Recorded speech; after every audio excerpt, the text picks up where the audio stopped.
Bismillahirrahmanirrahim. Assalamualaikum warahmatullahi wabarakatuh. Apa kabar anak-anak hari ini?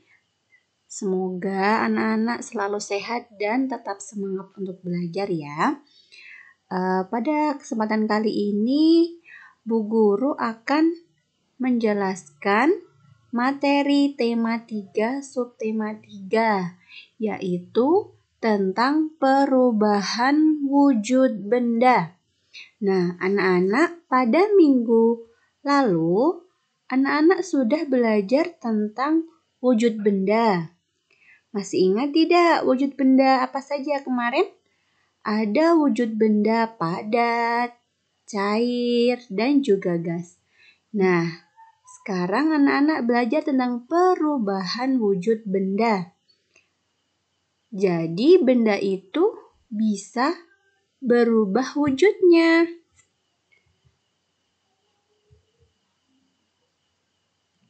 Nah,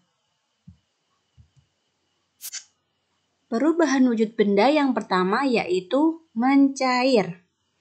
Saat cuaca panas, Lani membeli es krim bersama teman-temannya. Beberapa saat, es krim berubah menjadi cair. Mengapa hal itu bisa terjadi? Bagaimana jika kamu meletakkan es batu di luar? Tentu saja, lama-kelamaan es tersebut akan berubah menjadi cair, bukan?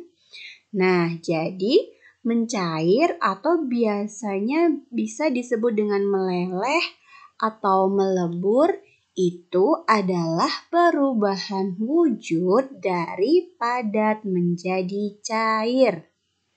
Benda padat jika terkena panas akan mencair. Peristiwa ini tidak hanya terjadi pada es. Contoh lainnya yaitu mentega. Jika kalian pernah membantu ibu memasak di dapur, bisa melihat kalau mentega jika dipanaskan di kompor, pasti meleleh kan? Kemudian lilin. Ketika mati lampu, lilin dinyalakan dengan api. Nah, lama-lama lilin itu juga akan meleleh atau mencair. Begitu juga dengan coklat batangan. Coklat batangan jika dipanaskan juga sama akan mencair.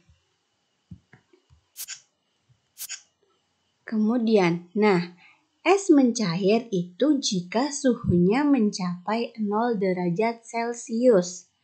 Besi juga dapat dicairkan jika dipanaskan sampai suhu 600 derajat Celcius. Nah, kalian bayangkan, besi itu benda padat yang sangat kuat.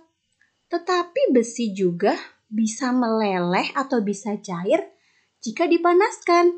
Tetapi sampai suhu mencapai 600 derajat Celcius. Setiap benda mulai mencair pada suhu yang berbeda-beda. Suhu di mana benda mulai mencair itu disebut titik leleh. Nah, anak-anak lihat, ini es batu, kemudian ini meleleh.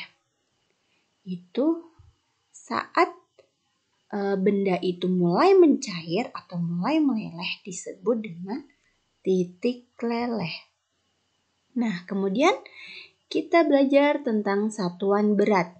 Apa itu satuan berat? Satuan berat adalah ukuran baku yang digunakan untuk menyatakan berat pada suatu benda. Satuan baku itu adalah satuan standar yang biasa digunakan. Itu ada kilogram atau disingkat kg, hektogram disingkat Hg, dekagram disingkat DAG, gram, sentigram, miligram, kuintal, dan juga ton. Nah, perhatikan contoh soal. Lani membutuhkan sirup untuk membuat es buah. Berat satu botol sirup adalah 600 gram. Berapa gram berat dari 3 botol sirup? Nah, ada sirup itu satunya adalah 600 gram. Jika ada 3 botol sirup, berapa gram? Semuanya. Nah, di situ yang ditanya gram. Berarti jawabannya juga satuannya menggunakan gram.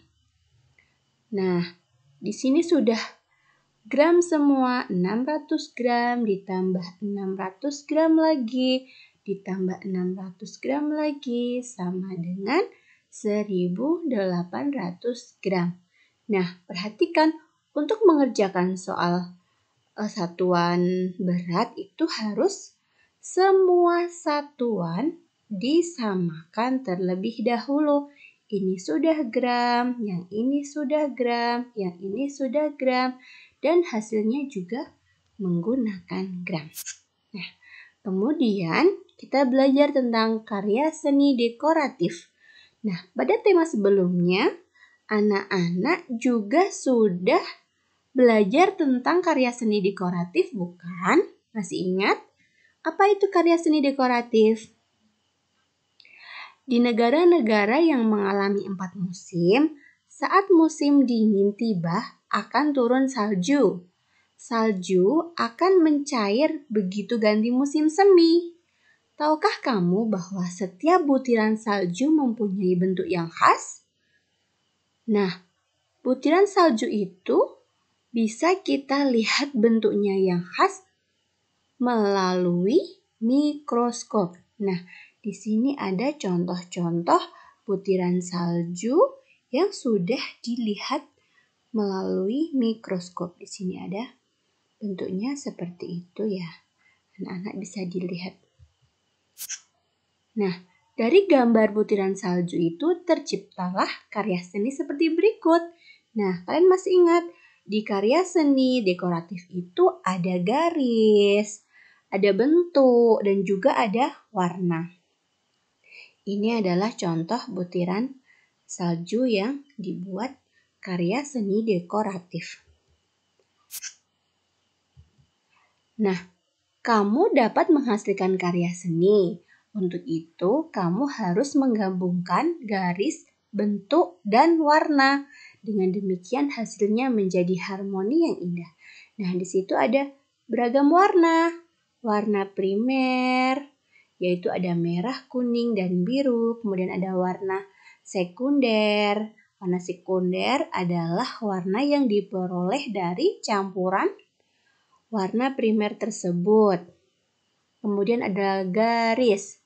Apa itu garis? Garis adalah goresan yang memanjang dan mempunyai arah tertentu. Garis itu ada garis pendek, panjang, lurus, tipis, vertikal, horizontal, miring, dan lain-lain. Kemudian juga ada macam bentuk. Apa itu bentuk? Ada bentuk bulat, persegi, tidak beraturan, dan sebagainya. Nah, demikian anak-anak untuk pembelajaran 1 di subtema 3, tema 3. Terima kasih anak-anak, selamat belajar, selamat mengerjakan tugas di LKPD yang sudah dibagikan.